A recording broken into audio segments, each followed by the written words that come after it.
ഞാൻ അജീഷ്. നമുക്ക് എല്ലാവർക്കും അറിയാം, നമ്മൾ നാട്ടിൽ നിന്ന് വിദേശത്തെത്തിയാൽ ഏറ്റവും അധികം മിസ് ചെയ്യുന്നത് നമ്മുടെ ഭക്ഷണമാണ് അല്ലേ. നമുക്ക് ഏറ്റവും പ്രിയപ്പെട്ട ഒരുപാട് ഭക്ഷണങ്ങൾ നമ്മൾ മിസ് ചെയ്യും.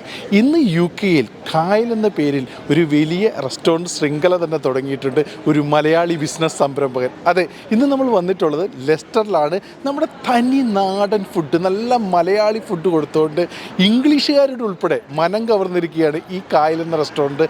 ഇന്ന് അതിൻ്റെ കാഴ്ചകളും വിശേഷങ്ങളുമാണ് നമ്മൾ പങ്കുവയ്ക്കുന്നത്. അപ്പോൾ എല്ലാവർക്കും വീഡിയോയിലേക്ക് സ്വാഗതം. അപ്പോൾ നമ്മളിന്ന് ലെസ്റ്ററിൽ കായൽ റെസ്റ്റോറൻറ്റിലാണ് ഫുഡ് കഴിക്കാൻ വന്നത്. അപ്പോൾ ഇവിടുത്തെ ഇൻറ്റീരിയർ കൊണ്ടും ഫുഡ് കൊണ്ടും നമ്മൾ ഭയങ്കര ഹാപ്പിനെസ് ഉണ്ടായിരുന്നു. അപ്പോൾ എനിക്ക് തോന്നുന്നത് ഫൗണ്ടർ നമുക്കൊന്ന് പരിചയപ്പെടാം. അപ്പോൾ ഇദ്ദേഹമാണ് ജെയ്മോൻ തോമസ്, ഫൗണ്ടർ ഓഫ് കായൽ റെസ്റ്റോറൻറ്റ്. അപ്പോൾ എങ്ങനെയാണ് കായൽ എന്ന് പറഞ്ഞാൽ ഇതുപോലെയുള്ള ഒരു ബ്യൂട്ടിഫുൾ ആയിട്ടുള്ള ഒരു റെസ്റ്റോറൻറ്റ് ശൃംഖലയിലേക്ക് കടന്നു വരാനുള്ളൊരു കാരണം? പ്രിയ, അതൊരു ക്വസ്റ്റ്യൻ തന്നെയാണ്. എനിക്ക് വേറെ ഒരു പണി അറിയില്ല, അപ്പോൾ അതുകൊണ്ട് ഇത് മാത്രം നമുക്ക് ചെയ്യാൻ പറ്റുള്ളൂ. എന്നിരുന്നാലും ഞാൻ ഒരു കേരള എക്സ്പീരിയൻസ് ഉള്ള, അതായത് കേരള ഫുഡിൽ എക്സ്പെർട്ട് ആയിട്ടുള്ള ആളല്ലായിരുന്നു. ഞാൻ പ്രൊഫഷണലാണ്, പക്ഷേ ബാക്കിയുള്ള റെസ്റ്റോറൻറ്റ്സ് അല്ലെങ്കിൽ ആ ഒരു ഇൻഡസ്ട്രിയിൽ ഫുഡ് ആൻഡ് ബീവറേജിലുള്ള ഒരു എംപ്ലോയി ആയിരുന്നു നേരത്തെ. അപ്പോൾ ആദ്യമായിട്ട് ഒരു റെസ്റ്റോറൻറ്റ് തുടങ്ങുക എന്ന് വിചാരിച്ചപ്പോൾ ഇറ്റാലിയൻ റെസ്റ്റോറൻറ്റ് തുടങ്ങാം എന്നായിരുന്നു എൻ്റെ ഒരു താല്പര്യം. അങ്ങനെ കടയെടുക്കുകയും എടുത്തതിന് ശേഷം ഞാൻ എൻ്റെ അമ്മയുമായിട്ട് സംസാരിക്കുന്ന അവസരത്തിൽ പുള്ളിക്കാരത്തി വെച്ചാൽ ഇംഗ്ലണ്ടിൽ ഇറ്റാലിയൻ റെസ്റ്റോറൻറ്റ്സൊക്കെ ഒത്തിരി ഉള്ളതല്ലേ, നമ്മുടെ നാടൻ ഫുഡ് അവിടെ കിട്ടാനുണ്ടോ എന്ന് ചോദിച്ചു. അപ്പോൾ ഞാൻ പറഞ്ഞില്ല. അപ്പം അങ്ങനെയാണെങ്കിൽ അത് അവിടെ ഒരു സാധ്യതയുള്ള സംഭവമല്ലേ എന്ന് ചോദിച്ചപ്പോൾ അന്ന് പോയിട്ട് ഞാനിങ്ങനെ ആലോചിച്ചപ്പോൾ മനസ്സിലുണ്ടായ ഒരാഗ്രഹം. അപ്പോൾ നമ്മുടെ കേരള ട്രഡീഷണലുള്ള എന്നാൽ ഇവിടുത്തെ UK-യിൽ അല്ലെ യൂറോപ്യൻ നിലവാരത്തിലുള്ള ഒരു റെസ്റ്റോറൻറ്റ് ചെയ്യുക, പിന്നെ എൻ്റെ എക്സ്പെർട്ടീസും എക്സ്പീരിയൻസും അതിനകത്ത് കൊണ്ടുവരിക എന്നുള്ളൊരു ആശയത്തിലാണ് കായൽ എന്നുള്ള കൺസെപ്റ്റ് തുടങ്ങാൻ ഇടയായി. അപ്പോൾ UK പോലുള്ളൊരു രാജ്യത്ത് ഇങ്ങനെയൊരു ബിസിനസ് സ്റ്റാർട്ട് ചെയ്തപ്പോൾ എന്തൊക്കെ കാര്യങ്ങൾ നമുക്ക് കൂടുതൽ ചലഞ്ചസ് ഒക്കെ ഉണ്ടായിരുന്നുണ്ട്? ചലഞ്ചസ് എന്ന് പറഞ്ഞു കഴിഞ്ഞാൽ എനിക്കറിയില്ല. പക്ഷേ നമ്മൾ തുടങ്ങുന്നത് 2004-ലാണ്. അപ്പോൾ ഏകദേശം ഒരു 20 വർഷം കഴിഞ്ഞപ്പോൾ. അപ്പോൾ കേരള ക്വിസീൻ ഒരു റെസ്റ്റോറൻ്റ് എന്ന് പറഞ്ഞു കഴിഞ്ഞാൽ അങ്ങനെ ഒരു സംഭവം നിലനിൽക്കുന്നില്ല.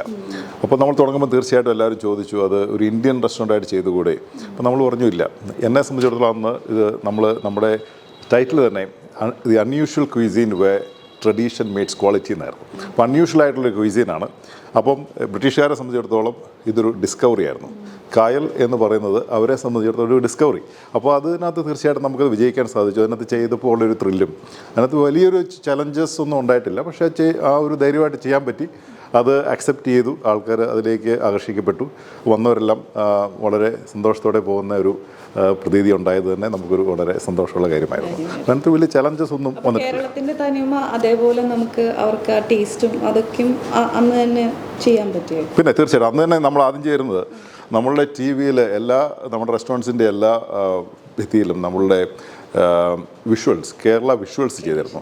അന്ന് നമ്മളുടെ ഈ വീഡിയോസ് ഒന്നും ഇങ്ങനെ അവൈലബിൾ അല്ല. അപ്പോൾ നമ്മൾ തന്നെ പോയി ഷൂട്ട് ചെയ്ത് ഒരു വീഡിയോ ഉണ്ടാക്കി നമ്മൾ കേരള നേച്ചർ അല്ലെങ്കിൽ അതുപോലെ നമ്മുടെ കൾച്ചർ, നമ്മുടെ ട്രഡീഷൻസ് എല്ലാം കാണിക്കുന്ന വീഡിയോ വിഷ്വൽസ് ചെയ്തിരുന്നു. അപ്പോൾ അത് വളരെ ഒരു ഇമ്പാക്റ്റ് ഉണ്ടാക്കുകയും അത് എനിക്ക് തോന്നുന്നു കേരള ടൂറിസത്തെ തന്നെ ഒരു പക്ഷേ ഈ 21 വർഷം കൊണ്ട് വലിയ ഒരു സപ്പോർട്ട് ചെയ്തിട്ടുണ്ടെന്ന് ഞങ്ങൾ വിശ്വസിക്കുന്നു. കാരണം ഇവിടുന്ന് ഇത് വന്ന് കണ്ട ഒത്തിരി പേര് ഇൻസ്പയർഡ് ആയിട്ട് കേരളത്തിൽ പോയിട്ടുണ്ട്. അപ്പോൾ ഞാനിവിടെ വന്നപ്പോൾ എനിക്ക് ഭയങ്കരമായിട്ട് ഇഷ്ടപ്പെട്ടത് ഇതിനകത്ത് നിങ്ങൾ സെറ്റ് ചെയ്തിരിക്കുന്ന ഈ ഇൻറ്റീരിയറാണ്. അപ്പോൾ അതിനെക്കുറിച്ചൊന്ന് പറയാമോ? ശരിക്കും പറഞ്ഞാൽ ഇപ്പോൾ ഫുഡിനെ കഴിഞ്ഞും കൂടുതൽ ഞാൻ അല്ലെങ്കിൽ ഞങ്ങൾ എൻജോയ് ചെയ്യുന്നത് ഈ സെറ്റ് ചെയ്യുന്ന ആ ഒരു അവസ്ഥയാണ്. ആ ഇൻറ്റീരിയർ ചെയ്യുമ്പോൾ കിട്ടുന്ന ആ ഒരു എനർജിയും ആ ഒരു ഡ്രൈവും അത് ഭയങ്കരമായിട്ട് എൻജോയ് ചെയ്യുന്നു. കാരണം ഇവിടെ UK-യിൽ ഇല്ലാത്ത ഒരു ഇൻറ്റീരിയർ, നമ്മുടെ നാടൻ ട്രഡീഷണൽ രീതിയിലുള്ള നമ്മുടെ ഒരു ആംബിയൻസ് സെറ്റ് ചെയ്യുന്നതിനകത്ത് അതാണ് ശരിക്കും പറഞ്ഞാൽ അത് ഞങ്ങൾ തന്നെയാണ് ചെയ്യുന്നത്. അത് ചെയ്യുമ്പോൾ കിട്ടുന്ന ഒരു ഭയങ്കര ഒരു ഫീലാണ്. അത് ഞങ്ങൾ ആസ്വദിക്കുന്നു, വരുന്നവരും അത് അപ്രീഷിയേറ്റ് ചെയ്യാറുണ്ട്.